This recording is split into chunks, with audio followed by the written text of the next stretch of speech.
Welcome to another episode of Spirits in the Material World. I'm your host, Sean Blankenship, coming to you live from Parace's studio, a pretty fancy place here, Northwest Mississippi. And you're in for a big treat today. I've got a special guest here who's going to introduce him here in a minute. And we're going to sit here as long as it takes. But we're going to hear some history. We're going to hear some stories about one of the original Navy SEALs. So without further ado, I'd like to introduce Ronnie Hodges. Ronnie, welcome to the show. Thank you. Glad to be here. Well, you not as much as I am. I have been looking forward to this day for probably a month or so now. And before we get kind of too far going down the road, I would love to hear a little bit about you, your background.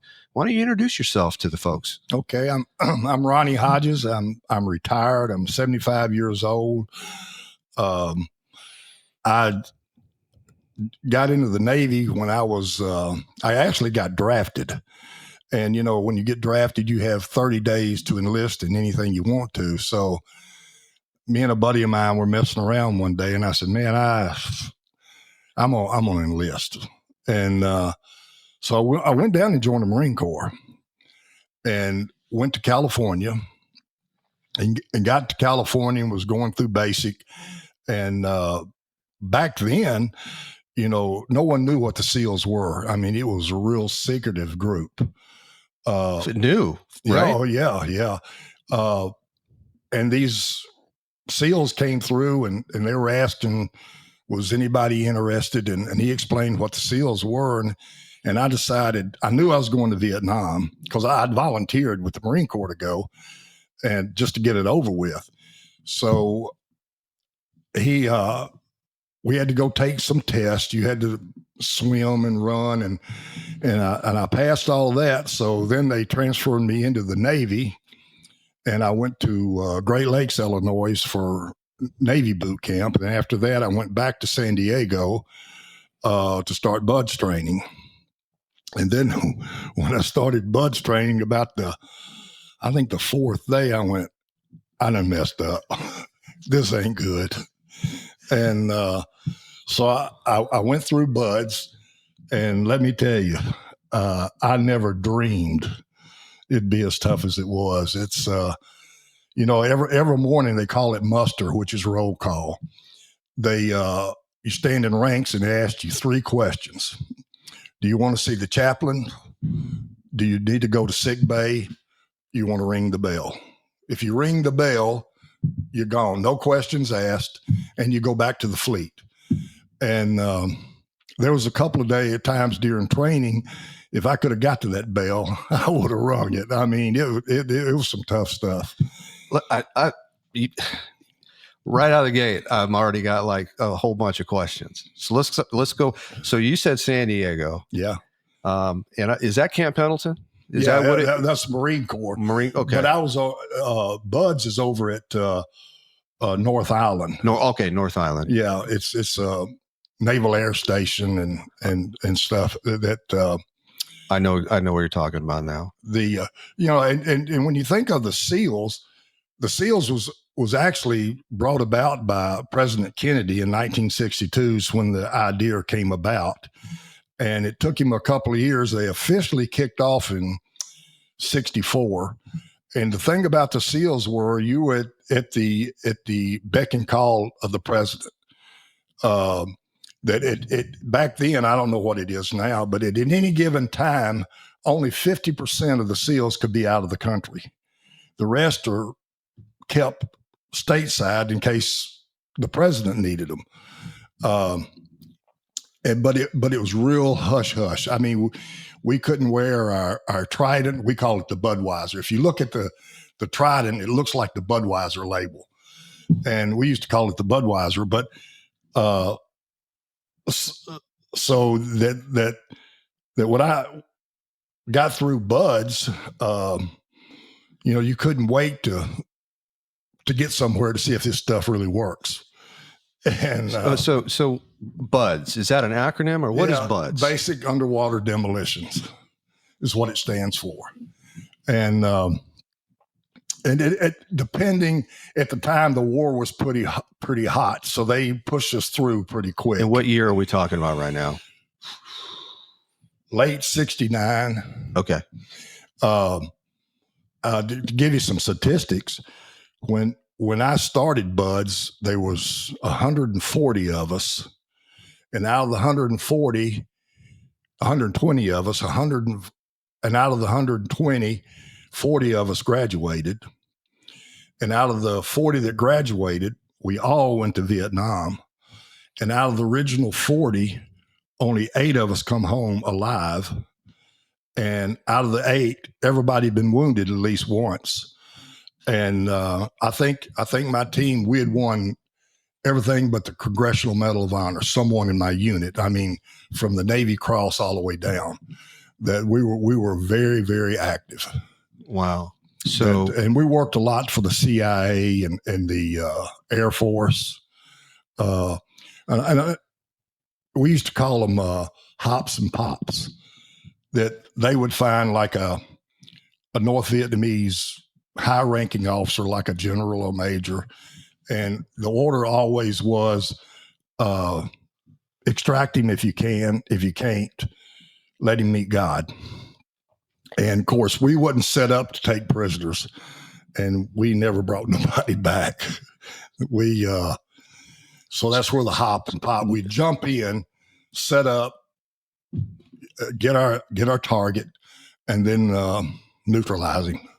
Okay. All right. So we're going to get back to that. So you enlisted with the Marines. You had a moment to be either introduced or you met some SEALs. You somehow thought that would be a good idea. Well, I figured if I was going to after listening to their pep talk, I knew I was going to go to Vietnam, and I wanted to be the best trained, best equipped that there was. Right. I figured my survival rate might be better. Yeah, good sense. But that really depends on where you're at and what you're doing. We did pretty much anything that nobody else wanted to do. That spent a lot of time. I've gone out in the field, me and my swim buddy, and set up and do a lot of recon for the Air Force, the B-52s. And what we would do, we'd climb a tree and sit and observe. And then back then, to show you how different things are now, we could only radio out twice a day. The satellite had to be in position. So we would radio out potential targets and the coordinates, and then the B-52s would, if they'd elected to do it, they would come in and bomb that area, and then we'd go in and see how much damage was done, or if we needed to do it again, was the objective worth it. So, and I've spent, gosh, I think the longest was 3 weeks and never see another round die. That I'm an American. Right. And then they'll tell you on this date, be at this hill at this time, and we'll extract you. Well, I was always a day early. You wasn't going to miss that. No, I wasn't going to walk. So me and my swim buddy we were always a little early. So it was, and the crazy thing about it, I was 22 years old. Wow. And, I look back now and, you really can't believe some of the things we did. I remember one time we were going on a mission and we was in the back of a C-130, and me and my swim buddy, my whole team, we were sitting there, and I looked over at my swim buddy, and we really didn't know where we were going. They hadn't told us yet. And I remember my swim buddy looked at me and goes, "Red." I go, "Yeah." He goes, "We're going to die." I said, "That's not my objective." But there was some scary moments. My team was the first ground assault troops to go to Cambodia, it was, the Ho Chi Minh Trail run right along there. And we were trying to neutralize it. They were bringing a lot of supplies and stuff through there. So the Marines and Army were going to have a big push. So they sent teams like mine in early to try and locate everybody and just see what was there and where it was at, and kind of clear a path for the main force when they came through. I was there, I think, 14 days ahead of the big operation. I can't remember the name of the operation, but that was probably some of the toughest I was in. I mean, we had our boss was briefing us. He didn't tell us where we were going, but he was briefing us. And he turned, and he was a commander, and he turned and says, "God, I wish I was going." He says, he had that stick and he was pointing at the map, and he goes, "This is a target-rich environment." Wow, I can imagine. I served with a guy, Richard Marsenko. He's dead now. Probably the meanest man I ever met in my life. I mean, he loved it. Absolute. Well, he's the one that formed SEAL Team 6. And there's not, back then, there wasn't six teams. How many teams were there back then? Probably three or four. And how many on a team? It would vary. Okay. Back then, it was never more than 8, usually 6. But now, golly, they got platoons of them. I mean, it's a whole different ball game. And of course, they got all the neat toys now. I mean, we didn't have that much stuff. We had explosives and stuff like that, but nothing. Well, the communications in general are completely different. Oh yeah. I mean, our communication just sucked. I mean, satellites had to be in position. Right. So it was, but I know we were up there for 14 days, and I don't know, about halfway through when we jumped in, target rich wasn't the word. I think we jumped right in the middle of a hornet's nest, and they used to give us ratios. Why, I don't know. I can remember them. They would say, "Well, your mission is this and this and this," and it's about 30-1, enemy to you. But 30-1, huh? 30-1, yeah. And so target rich, and like Marsenko said one time, I wished I was going. He says, if you can pull a trigger, you can hit something. But that wasn't really our purpose. We were strictly slip in, slip out. We wasn't set up for a big firefight, hit and run, and we do a lot of damage that way. Right. What part of going through BUD/S do you remember being the part that made you want to ring the bell sometimes?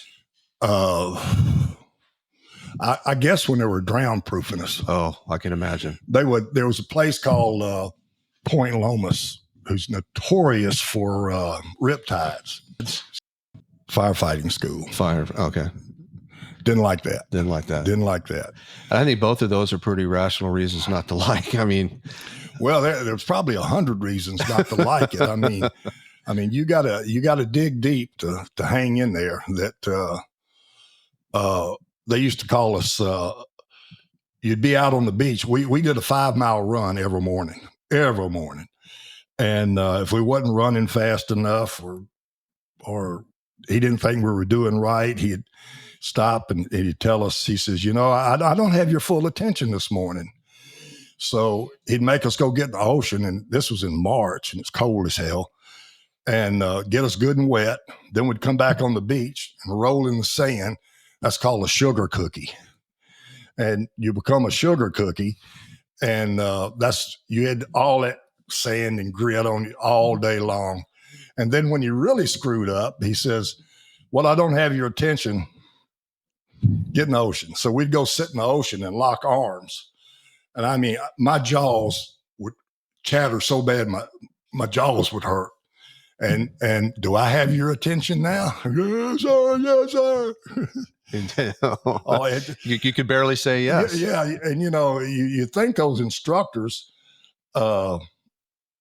some of them are pretty sadistic. I mean, that's their job, right? Oh yeah. And the whole premise is that to weed out the ones that mentally couldn't. Physically, most everybody can handle, but it's the mental part that you got to have the grit. Got to have the grit. But I can't think of no one who at some point during buds didn't say, I'm out of here. I've had enough. Right. But then the next day comes and I'm going to give it one more shot. And you guys try to help each other get through that mental aspect of it? Oh, yeah. Okay. Yeah. When you see some of the, let's say some of the shows or movies over the years that depict SEALs in the training, do you find most of it pretty accurate? Has it evolved? Yeah. The thing about it, what shocks me is they had a policy called sign in, sign out. When you sign in, what I see stays here. And when I leave, it still stays here. So, for years, I was in the Navy, and then I'm sitting there one day watching TV and they were showing buds training. And I was shocked. I can remember being in San Diego. I went to a bar, going to meet some buddies there later. And I was in uniform, and this guy sits down, and we just had a class on this like 2 days before. And this guy sat down next to me, and he goes, "You're in the Navy." I went, "Yeah." And he goes, and I think I had the nuclear weapon insignia on my shoulder. I can't remember. But anyway, he goes, "You stationed over at North Island?" I went, "Yeah." And he goes, what's that thing there? Don't that stand for nuclear weapons? I said, "Man, I don't know what it stands. They say sew it on, I sew it on." But he kept asking me these questions. So he said, "Well, is there any nukes over there?" I said, "Man, I don't know what they got over there. I know they got me." And he kept asking these questions. So I said, "Tell you what, give me your name and your phone number, and I'll set you up a tour if they'll let you on." That's what they told us to do. And then he pulled out his badge, and he was with Navy security. And he said, "Man, you answered all the questions right." See, he's testing you. I said, "And you're an asshole." Because all I had to do was say, "Yeah, there's weapons over there. I'm gone." One. Because all SEALs have I think it was a top secret clearance. I'm sure it was. Like me, I was trained to be an EOD, an explosive ordnance. I played with the bombs, anything from a 38 caliber up to a thermonuclear warhead. So, they say the wrong thing to the wrong guy, and you can be in a lot of trouble. I can imagine, right? So, you go through buds. You were one of the 40. Yep. And there must have been some type of graduation, or is it? Yeah, it was. Yeah. Or was it here we go? Yeah, it wasn't no big to do. Okay. I remember. All I remember about graduation was they called it tacking it on. You got these little studs on your insignia, and you put the little clip. You put it on, put the clips on. Well, they would take the clips off, and you'd hold the insignia here, and each instructor would walk by and hit it with their fist. It's called tacking on. I mean, you'd be a bloody mess. Yeah, of course, they don't do that no more. That they're not allowed to, and get caught So, but I guess that would be a one way, right? To let you know, you did it. You did it. So what happened next? Well, then I was assigned to an aircraft carrier. My team was, and we rode the aircraft carrier to the Philippines, where we went through what they call staging. It's where you practice being in the jungle and the environment. And then the carrier went what they call online in the Gulf of Tonkin. And then we were flown off the carrier to Da Nang. I worked out of Da Nang and did whatever that needed to be done. It depended on, the mission you drew. But you stayed busy. I know my team had, gosh, I'm trying to remember.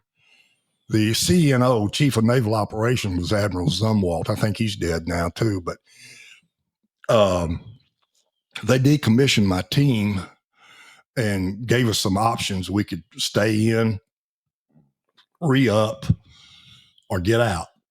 Well, about that time, I'd had enough.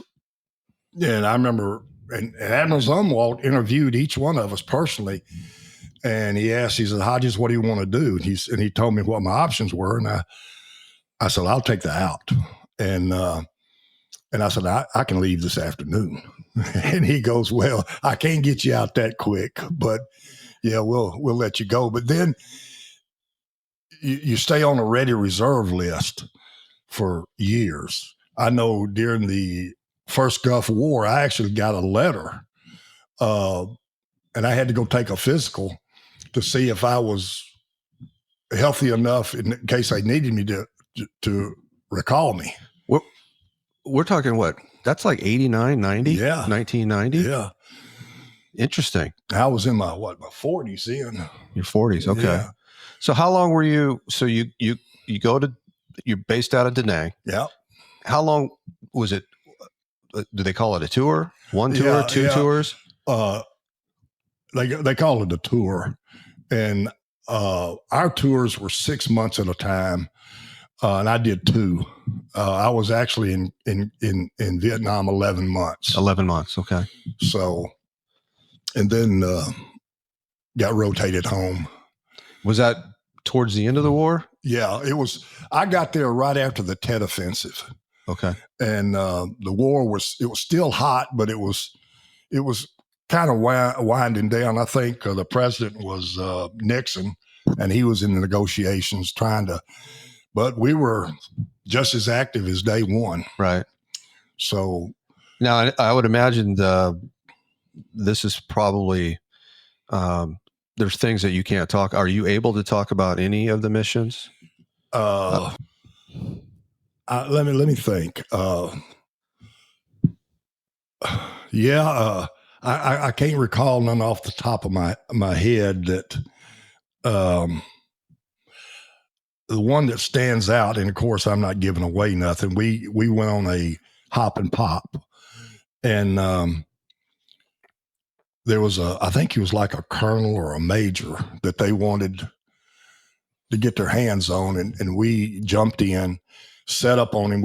Took us about 3 days to get everything in line. And so finally one morning about, I guess it was 2:00 in the morning, he walks out, and the moon was real bright. I remember that. And you could see the brass on his shoulder. So we knew he was our guy. And the sniper next to me was setting up on him. And we told him, take him. He goes, no, just a minute. Wait a minute. And this little Vietnamese girl, she couldn't have been 17, 18 years. And he was standing there, and they smoked their cigarettes, funny looking. And he was standing there smoking a cigarette, taking a leak. And then the guy popped him. And he goes, what better way to go with you in your hand? That's what the wait a minute was. Yeah. And I remember looking, and it looked like a watermelon explosion. I mean, pow. And then all hell breaks loose. We used to call it recon by fire.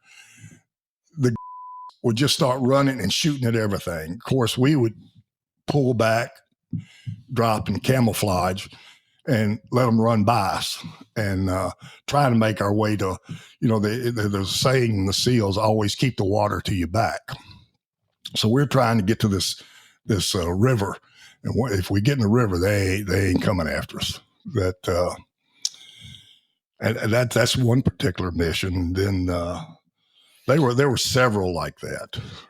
Do you? Couple of things I was thinking along the way here. Jumping out of a plane is a bitch. So you obviously that was part of training. Oh yeah, part of Buzz. Like, what was it like the first time? Scary as hell. Yeah. I remember our first, call it your cherry jump. that you jump with a static line. And they flew over the field, and the light came on, and the jump master, go. He had to come back, circle back around. Nobody went. Yeah, a couple of them went, and I was going, I don't know about this. And it takes a lot. And then you graduate to where you're doing the skydiving. Okay. Where you jump out the back, free fall. Right. And you can depending on how you position your body, I mean, you can get up to speeds to 120 miles an hour. And the thing about it, the reason we did that was the North Vietnamese radar could track the aircraft, but it wasn't sophisticated enough to track a jumper. So we would jump, and we may be 50 miles from the LZ, and then you glide and to where you're supposed to be. Right. And then you deploy. Landing zone, LZ. Yeah, LZ. And they used to always kid me that they didn't worry about nothing. They said, if there's a mud puddle or a tree, don't worry, Red to get it. I always ended up in a tree or in the water or, so I didn't like none of them. And most of them were night jumps. And I did about, I don't know, 45 or 50 jumps. I was about to ask how many. Yeah. And most of them at night. Yeah. Yeah. And none of them to me were easy. Right. I didn't like none of them. And my swim buddy was worse than me. Oh, really? Yeah. So the two of you together really weren't. Yeah. No, we wasn't in the And jumping. you're wearing gear. Oh yeah. Yeah. It's called your rump sack. And it could, depending on your mission, depending on how much it weighed, how long you're going to be out, how much ammo you need, with me, how much explosives they wanted me to carry. And then your rations. Yeah. So it was like when we were in Cambodia, we ran out of ammunition. Well, we were down. We used to laugh and say we were down to throwing rocks at them. We were down to our personal weapons, really. And the Air Force tried to drop supplies into us. I think it was 2 or 3 times. Well, the got it the first couple. And then the last one we finally were able to get a hold of, because we didn't have enough ammunition to fight them off. I remember the last one. They come in these big old 6 or 8 foot canisters, fiberglass canisters, and me and my swim buddy it was our turn to go try and get one.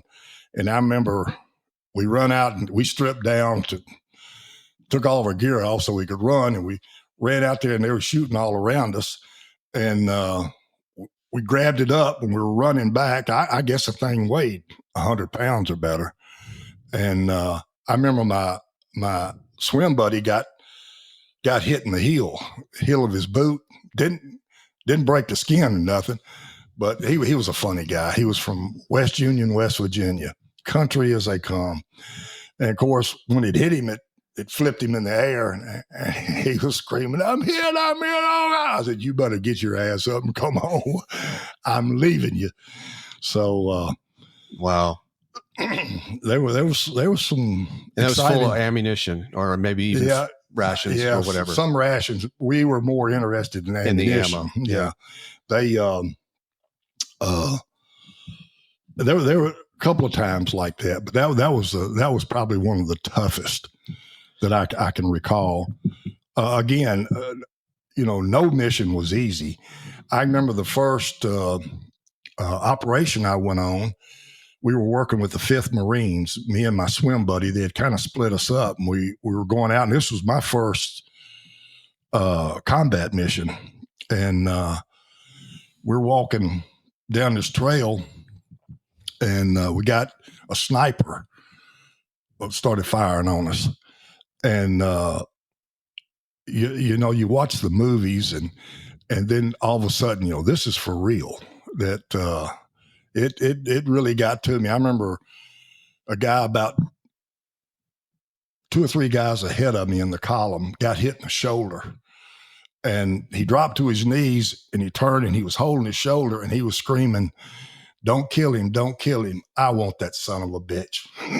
Of course, he was no longer with us. I mean, Right. we did him, but we had one guy, we called him Hoss. He was from Nashville. I think he was like 6'6", had a size 15 shoe, huge guy. It big old hands, and he was our linguist. And Of all things. yeah, and he didn't like the Vietnamese. And I remember, I don't know if I should be saying this, but when we would capture somebody, I mean, their days are numbered. I mean, minutes. And we'd get what we could out of them, and Hoss would interrogate them. But one of the terriblest things I guess I saw was he took a guy's hand and put it up against a tree, and he had this big old Bowie knife, and he cut his fingers off and told him, the next thing I hear from you better be from the day you were dropped from mama up till now, or I'll start at your ears and go to your toes. You couldn't shut him up. He spilled the beans. Oh, yeah. And then your team leader would, all right, let's move out. We got all we need. And he would call somebody's name out and you'd whack him. And that was it. Yeah. That was it. And you know, did you ever get used to that? I mean, no. I remember after a firefight one time, we were going through the bodies, you know, you're looking for papers and stuff. And I remember opening this guy's jumper and I pulled out and he had a little folder like thing. And I was going through it. There was a picture of his wife and kids. And, you know, it's really a moving moment because, you know, you're looking at him and you're going, I don't know this guy from Adam. And I didn't hate him until he started shooting at me. And you're thinking by just the grace of God, you know, he's not going through my stuff. And it's really moving, you know, to anybody that says that they enjoyed it are psychos. I mean, it plays on and it did me for years and years. It has a way of getting to you. I remember I don't know, I guess it must have been 40 and started having flashbacks and nightmares and it was hurting my marriage. I mean, me and my wife wasn't getting along. So I decided one day that if I was going to stay married, which I wanted to, I had kids and I needed help. So I went to a psychologist there in Germantown, great guy. And I saw him every day. I mean, every Monday for 2 years. And he kind of helped me get through it. And it really worked wonders for me. Good.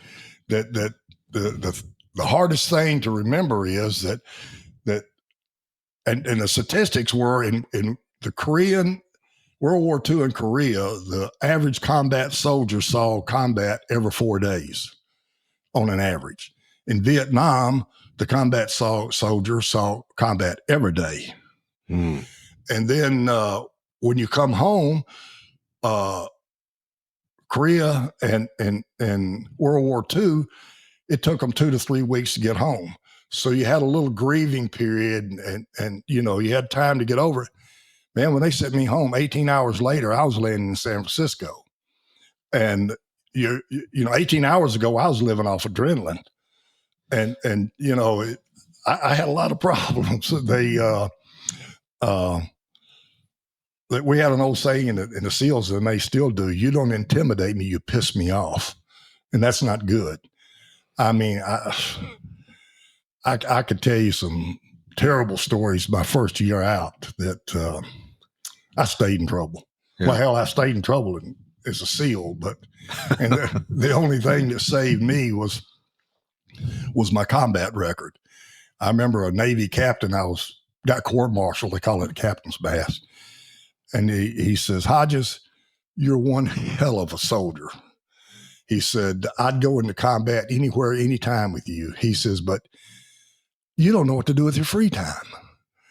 And because we'd go on R&R somewhere, and like in Japan, you had these bars, and you go to a bar, and the Army's in this bar, so you're not welcome, or the Marines are in this bar, and you damn sure ain't welcome. And those are the bars we'd go in, and always end up in a fight, trouble. And it's like a Navy captain said, well, hell, that's what we train them for. And he says, it ain't like we can flip a switch. And he was a good guy. His name was Captain Jack Christensen, great guy. But he put me in jail a couple of times. I was on R&R in the Philippines. I don't remember what I'd done, but anyway, I had to clean some magazines before I could go on liberty into town. So I cleaned the magazine. It had 20 millimeter cans in it. You dust them and you mop, and then it was stacked about 6 or 7 feet high. And so I knew he was going to check the top of the cans for dust. So I just dusted the outside edge. And he comes up, Hodges was standing by for your inspection, sir. And he goes, well, you ready? And I said, I hope so. I said, because you're the only thing between me and a beer. So he said, well, let's see. And he was just a little ensign, newbie. And so he was shaking his head like, I said, yeah, I got this. Then he said, what about the top of the cans? I said, they're clean. And so I reached up. I'm 6'4", and I reached up, pulled my hand down. He goes, what about the middle? And you heard that trick before, huh? Yeah, I went, uh-oh. He goes, give me a leg up. I said, man, I ain't giving you no damn leg up. If you won't, crawl up there. He said, I'm telling you to give me a leg up. And I said, I'm telling you to go to hell. And the thing about a combat sailor and a fleet sailor, combat sailor wasn't real spit and shine, and didn't take a lot of crap. So he goes, give me your ID. No, where is your ID? And I said, it's in my pocket. He says, give it to me. And I went, no. And he says, I'm ordering you to give it to me. And I said, I'm telling you, go to hell. You ain't getting it. Because they take your ID, they got you. And he reached for it. When he did, I hit him. And of course, the MPs come and got me. And I had to go to Captain's Mast. And I remember at the Captain's Mast, it was a summary court martial. And the captain and Navy captain in charge of it, of the hearing, looked at me, and he said, he knew me. And he says, Red, he goes, I would have probably done the same damn thing. He says, but it says right here in the book, Uniform Code of Military Justice. He says, thou shalt not strike an officer. If you do, you pay. And he said, so they call it awarding you. As a court martial may direct, I award you what I got, 15 days hard labor, 30 days correctional custody. And I wasn't going to hit another one. It worked. Oh, yeah. Yeah, that was tough stuff. You mentioned your swim buddy. Mm-hmm. So did everybody get paired up? Yeah, oh, yeah. And so teamwork makes the dream work. That's right. I can only imagine back then. What were do you remember some of the teamwork concepts? Some of the things that were critical? Well, everything you did was in tandem. Right. I mean, I can't remember any particular thing, but even in a firefight, you're always wondering where your buddy's at. So everywhere you went, he was side by side, right there. Yeah, and then the whole team were swim buddies. I guess you could say, but you usually worked in pairs. In pairs, yeah. When you got out of combat, maybe when you came back to the States, is that something that you think you missed? Oh yeah, having that buddy. Oh yeah. I mean, you didn't go pee without him. I can't imagine. You were very close, very close, and your whole team was. That you've heard no one left behind. Right. I mean, you'd die before you left him there. So, yeah, it's and I guess I don't know about today, but even in the Army and Marines, you all have that camaraderie, but I don't think it's as close as it is in the teams as we were. That were you able to stay together in contact? And yeah, for years and years. Yeah. As a matter of fact, my team used to get together every year, like I guess 5 years ago. They all went back to Da Nang. I didn't go. I told them, been there, done that, got the T-shirt. I have no desire to go back. But most of those guys have died off. And then my swim buddy, we used to stay in contact, but over the years, we just drifted apart. Right. And I hadn't heard from him in 6 or 7 years, 8 years. But as far as you know, he's still around. Oh yeah, but he was a big part of my life. He was one of the funniest guys I ever met. Like I say, that probably came in handy. Oh yeah, he was like I say, from West Union, West Virginia, and never been out of the county until he got in the military. They made it, I guess, for me growing up. They often politicized the war, whether it was TV or film, and it made it the image of coming back. Right, it was tough. You know, they made it sound like you weren't welcome, and in some instances. Look, when I landed in Memphis, I came home on combat convalescent leave, and of course my buddies met me at the airport, and I had my uniform on, and we hadn't got out of the airport good, and we're already being heckled. As a matter of fact, we actually got in a fight for some statements some people made. I remember one of my buddies just slapped the crap out of one guy. And I don't remember. He said something, "Oh, you're proud of that, aren't you?" Yeah, yeah. And yeah, it wasn't a nice homecoming. And that kind of hurt. Yeah. I mean, I went there for all the right reasons. Number one, I didn't have an option. Number two, you believe in the United States, and this is what our government said we needed to do to slow up communism. And so I did. Right. And the crazy thing about it is when the politics got into Vietnam, if the politicians would have stayed out, we would have won that war. And if you talk to a Marine or a SEAL, we didn't lose, we just quit. Right. And like in Vietnam, Vietnam was broken up into grids, like little squares. And this square or this grid would maybe a free fire zone. So if you go into it, they wanted you to kill everything right down to the chickens. Right next to it, you had a zone where you couldn't kill nobody. You could just recon it, but you better not kill nobody, or you'd end up like, in My Lai, where I don't know if you know much about that, but that Lieutenant Calley, when they went in, their orders were to sanitize the place, and they did. And he walked up to Captain Medina and says, and Calley was so gung-ho. I mean, he was a little overboard, but that's what it took, I guess.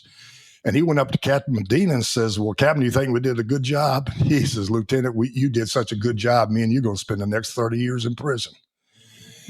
He was in the wrong zone. Well, the problem was they let the media go with them. And that was a good thing about our bosses, that the higher ups would say, "We're going to send, I can't remember, the UP or United Press or somebody wants to go on an operation with you." And of course, then my boss says, "Well, can you jump out of an airplane?" "Well, no, but can't we get a mission and let him walk in with them?" And he says, "We're jumping." And he always made sure there was a reason, right, that they couldn't go. And he would explain to them, we work off the buddy system. So who is your sound man, your buddy system? He said, because we're not going to drag you around. I said, when the shooting starts, you own your own. And we never had a problem with them wanting to go. I can imagine. That can't imagine anybody would want to go. Some of them fools, you know. And then the politicians, they made it so tough that I remember we were at Da Nang and some senators or somebody was laying in, so they had us stand out on the flight line. They wanted a combat group standing out there, so we were available, so they sent us out there. And I never will forget, you know, they were coming down, these senators were coming down the line, shaking our hands and says, well, where are you from, son? Tennessee. Oh, yeah, you know. He says, and what is your job? And I said, you know, because they knew each one of us had a specialty. And they get to Hoss, and he loved his job. And Hoss shook his hand. He says, and what is your job, soldier? And he says, killing and business is good. Senator took off. He heard all he wanted to hear. That was it. Right there. Yeah. About as real as it gets. Yeah. And you know, I don't know if I should be telling this, but they had a program called the Phoenix Program. And the Phoenix Program was designed to neutralize anybody in country that was opposed to the war. And that could be a senator, a congressman. I never participated in it, but I know guys that did. And I can't think of anybody they actually killed, but I know the program was there. And you know, those are the tough things when, you know, there's an old saying in the military, I'm not to question why, I'm to do and die. Right. And you do what you're told. And you know, you're programmed that way. Right. That, you know, you it's afterwards where you after the adrenaline comes down and you right. You get the shakes and tough times. Yeah, I can imagine, especially coming back to that type of atmosphere. Yeah. It. So what? 22 years old. Yeah. It's shot my first person. I was 22 years old. Oh, I can't imagine what that experience coming back would shape you as the man you are to be. Yeah, you know, just the love of a wife and the grace of God. They were some tough days that, you know, my first year back, I drank a lot, stayed in trouble. If I didn't go to jail on a Friday or Saturday night, I didn't think I went nowhere. And I remember I got in some serious trouble. A cop had pulled me over, me and a buddy of mine, and we were drinking. And he was being a bit of a smart ass. And I'd rolled down my window a little bit, and he says, get out of the car. And I said, screw you. And I drove off, left him standing in the street. Well, the next thing I know, there were like 4 cars around us screaming, get out of the car. And they had the big sticks. And I looked over at my buddy, Scotty. I said, you want to get out and kick their ass? Yeah, let's go. So we bailed out, and the fight was on. And I finally got a stick away from one of them, and I clobbered him. I mean, I was all over him. And make a long story short, I said I wasn't going to go to jail, but I was wrong. There were too many of them. And I know we had to go to court the next morning. This is on a Saturday morning.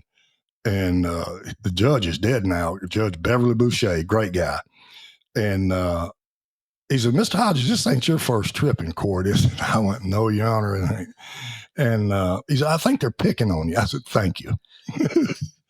That is classic. Yeah. And I was all bad. They broke my ribs, broke my nose. I was all messed up.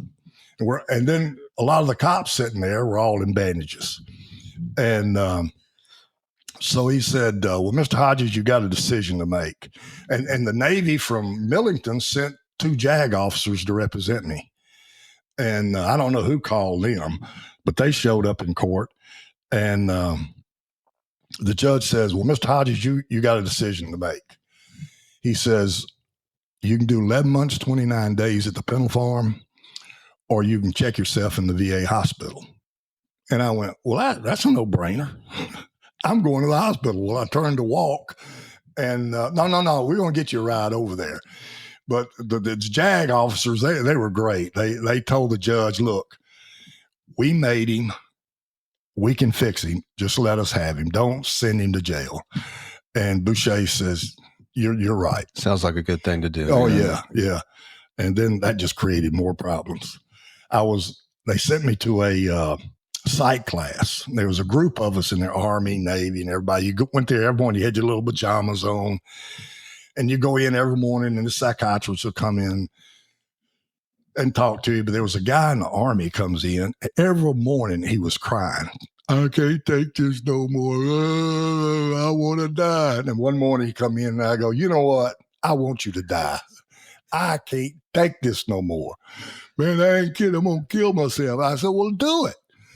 And I said, come here. We was on the 3rd floor. And I went over and raised the window, and I went, jump. I'll do it, man. I'll do it. I said, well, you got to get on up here. And I said, I can't push you out the window, but I can sure coach you. Come on a little closer, bend at the waist, get up on your toes, and it's over with. You're dead. Well, about that time, the shrink comes in, and he hollered, what are you doing? Some guy says, teaching him to jump. I didn't have to go back to that class. I mop floors. Yeah.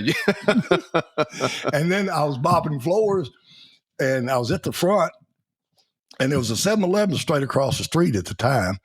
I said, man, I'd die for a beer and cigarette. And they had a guard with me. And I'm mopping. I said, if he turns his head, I'm gone. So he did. I took off out the door, and I had, the hospital garb on, and I run across the street, and there was a guy getting out of a pickup. And I said, hey, man, you got a cigarette? He went, yeah. And I said, they got me tied up over in this darn hospital. And he gives me a couple of cigarettes. I said, will you buy me a beer? Yeah. He goes in and buys me a beer. So I'm sitting on the curb drinking a beer, smoking a cigarette. All the guys in the white suits are running around. And then they holler, hey, it's right there. They're looking for you. Yeah. And they got me. So then they put me in a group where we had to go around. I call it the blue hair meetings, these garden clubs, and talk about being in Vietnam, what we were doing to get well.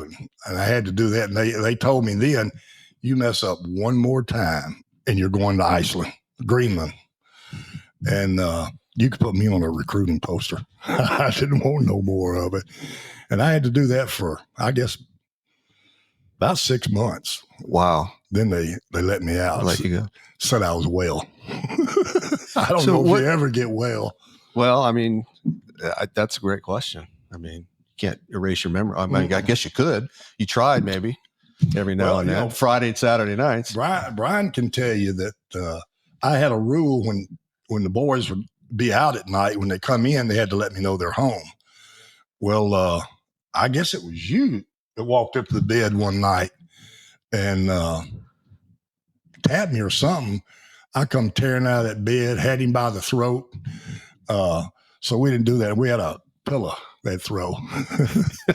So, and now I'm 75 and I hadn't had a real bad dream in a while, but all the movies they make, and I don't watch them. I watched a little bit of one, Apocalypse Now. Yeah. And that's probably the most realistic. I didn't watch all of it. But I think my generation grew up on that movie. Yeah. Well, it was a pretty realistic movie. But Brian will tell you, I just can't watch them. I get the sweats and the shakes, and it's too real. It's like, I don't want to. You were in the movie. I don't want to live that again.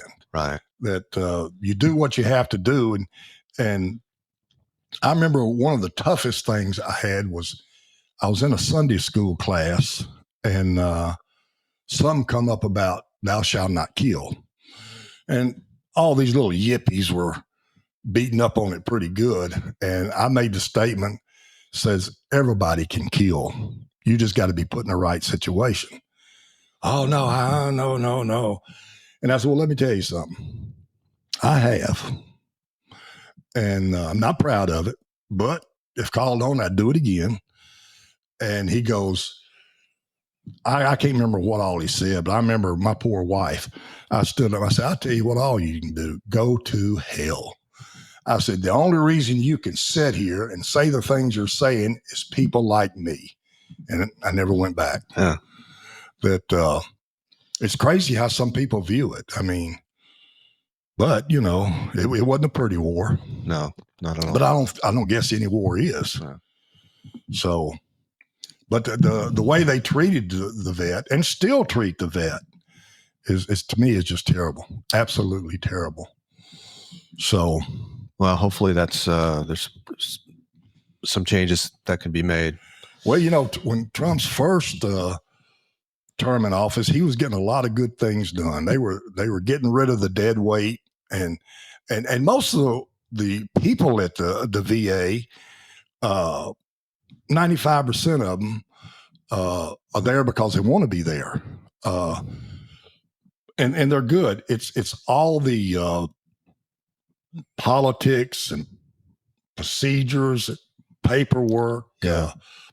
The bureaucracy gets in the way of getting the treatment. Yeah, it's terrible. It's terrible. So, but you got to work through it, I guess. Yeah. Well, hopefully that'll get better. I don't think I'll live to see it, but hopefully for the next bunch it will be.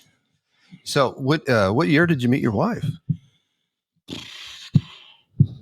73. 73. I've known my wife since the third grade.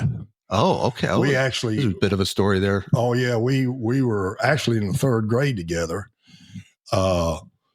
Went through high school. I think I dated her one time in high school, and she went out with me one time, never went again. And then I went in the service and got out, and I was at a party at somewhere, and she was there, and we kind of hooked up. And you know, the funny thing about it, my wife asked me to marry her. Yeah, that's great. That's fantastic. And I remember, is there a party involved? She probably saw a problem that needed to be solved. Yeah, well, you know, I think she still thinks I'm a work in progress. Right. So, you know, that's all wives. Right. I can fix this. Yeah. That and we've been married 53 years. Congratulations. Yeah. It's fantastic. How many children do you have? 3. I got a daughter and 2 boys, 7 grandkids. Wow. Congratulations. And blessed with all of them. I tell everybody all the time, I lived my whole life to be a grandfather. Oh, there's nothing better. That's awesome. There's nothing better. The only thing is that the older they get, the less you can fool them. They get wiser. Oh yeah. Well, you know, I used to tell them all sorts of kind of crap, but now they'll Google it and go, Papa, that's not true. That's not true. They call your bluff. Yeah. So what do you like to do for fun? I got a little farm I hang out on. Wonderful. That piddle around on. That's really about it. I hang out with hunt. nature. Yeah, I hunt. And then we grow. We have food plots for deer and the turkey and stuff like it. Just hang out in the woods. Hang out in the woods. Yeah. Any grandkids get into that? Oh yeah. They all used to, but now, you know, most of them are in college, and I got 2 younger ones. I got grandkids from 5 to 26. Wow. So, and the 2 younger ones, the 10 and 5-year-old, they're just really getting into it. And we ride the 4-wheelers, and they like to get in the mud. It's my one that's 10 years old, Coleman. He'll say, Papa, let's go to the farm. And I said, well, let me check with your dad. He goes, no, don't check with Dad. He said, I love Dad, but I don't want him to go. And I go, why? He goes, well, he's too bossy. I love it. You know, we get into it. I just let him go. That's it. Yeah, I'll say something to him. He goes, Papa, I got this. I said, all right, let's go. So, what was your rank, by the way? I guess we should have got that out of the way in the beginning. The most I ever got was E5. Okay. Explain to people what E5 means. It's like a sergeant. Okay. And then when I got out, I was an E2. Guys coming out of boot camp had more stripes than I did. So you were going the wrong way. Yeah. I know when me and my swim buddy were stationed in Bremerton, Washington, that I'd say, Nick, what do you want to do this weekend? He goes, I don't know, man. Let's go to Canada. All right. We just leave and go over the hill. And you had to be back within 30 days or they get you for desertion. But we were never gone over 8 or 9 days. Okay. And never had no money. And I remember one time, I don't know where we were going in California, up around San Francisco somewhere. And we run out of money. So we got us a job at this turkey processing plant. So we'll make enough money here to get us a ticket home. Well, we didn't know it, but they had scalpers who, if they found out you're in the military, they'd turn you in and they'd make $50. And I'm sitting there hanging live turkeys on this line and look out and see 2 Marine MPs coming up. And I went, thank God, my ride home. and you went from E5 to E4 that day. Yeah. Well, the good thing about it, that the key was try and keep enough stripes so when you went to court martial, you had something to give up. They'd bust you and then they would just restrict you. But if you didn't have nothing, you'd end up in jail. So I made E5 2 or 3 times. And there are a couple of times there was a 30-day waiting period after you were promoted before you show your stripes on. A lot of times I never made the 30 days. They done got them back. I remember there at the last, you take an E2, which is a private, was $80 every 2 weeks. That was it. But you got to figure your food and housing, it was all drink. Right.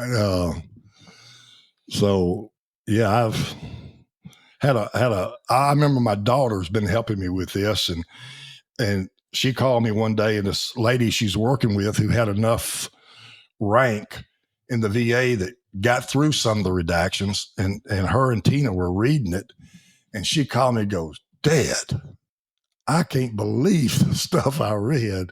She never told me what she saw. Oh, really? Yeah. But I think she was a little shocked. But what's the so redactions? I guess that's like taking. If it was me, I guess that'd be like taking my resume and black and just it's all black. Right. Without stating the obvious, I guess, what's the reason? Now there's going to be secret missions and things that but yeah. Isn't there like? So go ahead. Well, some of it, like I found out, and I've just found this out, that some of it was redacted for 17 years, and they've released some of that. And I think that's what Tina, my daughter, saw. But then there's some that they keep redacted for 60 years. For 60 years. Yeah. And I guess it has to make sure everybody's gone. Yeah. And those secrets wouldn't hurt anything anymore. Right, I mean, right. Because that's 17 and 60, 77 years. Yeah. And if you're 22, yeah, they're pretty much making sure. Yeah. Yeah. Wow. So, and that's where we're at now. And I'm trying to get someone to look into the record to prove what I did and where I was at. They've gotten my service records so screwed up. I mean, it's. Wow, where are your service records? Well, this is what I was told. That at one time they were all stored in St. Louis. Okay. And then they had a fire, and they told me half of my records was lost in the fire, and the other half they lost. Well, now they've moved some years ago, they moved all the records to computers. Yeah, to Millington. To Millington, mm-hmm, here in Tennessee. Now they're trying to find my records. That if you look at my records right now, it says nothing about me being a SEAL. Says nothing about a lot of the training I had. So we're trying, and I'm hoping that's been redacted for whatever reason. I'll never know. But it's been a real problem. So when you say file, we're sitting here in 2025. You're talking about a paper file. Yeah. So it's not like they copied them into. I think they put it on cloud. fish tape or something like that. Okay. And there's a form. It's called a DD-214, and on that one sheet of paper tells everywhere you've been, everything you did, Okay. and all the training you had. Well, a lot of it was omitted off of my DD-214. So I'm trying to get that fixed. So, and that's not easy. No, especially when no one's interested. They figure they got bigger fish to fry, and I'm 75 years old. I'll be dead in 2 years. So what the hell? So it's not like you can just go up to Millington, walk in and knock on somebody's door and say, I'd like to see my file. No. Wow. But see, that's the reason I'm having to go before this judge to get him to prove someone in the VA to look at it. I can't go look at it, but they can, and then they can sign off on it. But the real kicker to all this is like when you file for Agent Orange and they approve or disapprove. Well, the person that's looking at that is not even a medical doctor. They, I don't know how they're qualified. Interesting. And maybe that day they say, I'm not going to prove nothing today. And then, they kick it back, and then you have to go through all this paperwork again. And like I say, I'm 7 years into it now.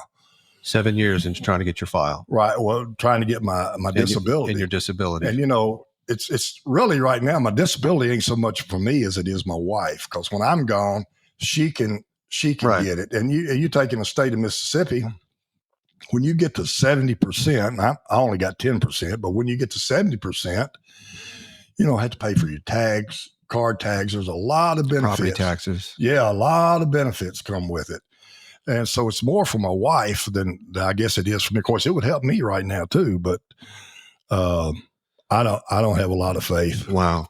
That, but I have no regrets. Military. Yep. And I would do it again. Yeah. When you're in combat, it's not mom, apple pie, and Old Glory. It's your ass. Right. And in the process, you do all the other. Right.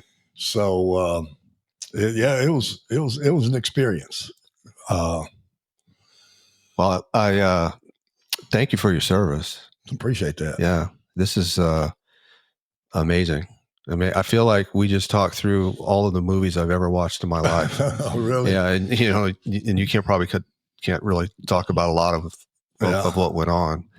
And I certainly hope you get through your VA situation. I do too. Maybe I will. We'll see. Oh, there's got to. Are there advocates out there that help and assist veterans with these things? I've called on everything I know. They can think of. Yeah, that it's just a bureaucracy. Right. That. Well, hopefully, if there's a listener out there that knows of an advocate could then help with the situation, we can maybe reach out. Well, I've got a guy with the VA in Jackson.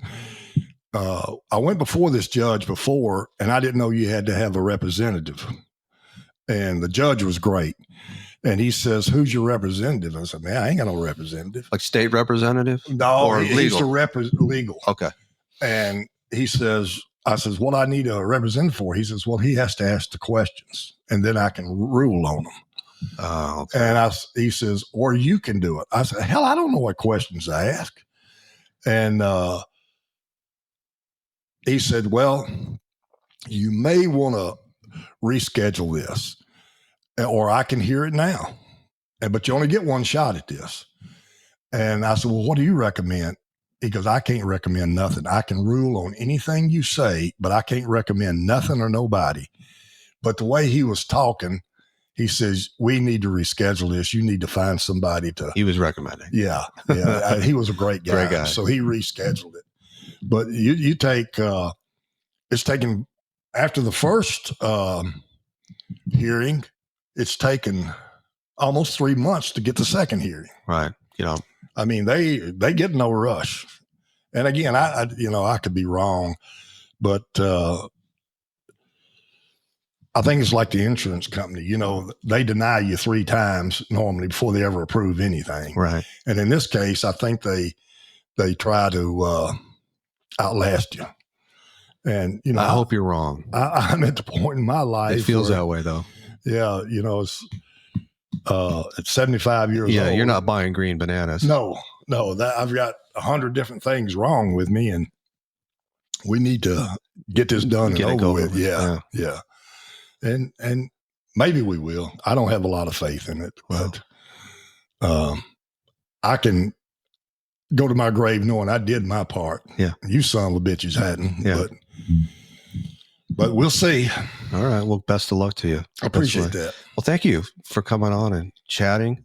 I know you got your son next to you, Brian. Yeah. One of your boys. Yeah. I'm sure this has been fun, Brian.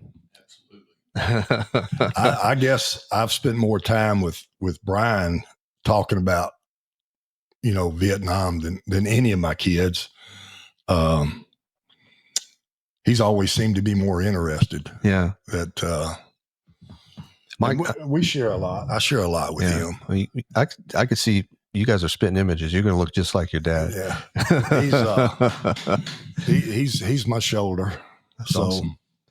All right. Well, thank you very much. I'm going to say goodbye to our audience, and thanks again. This has been special.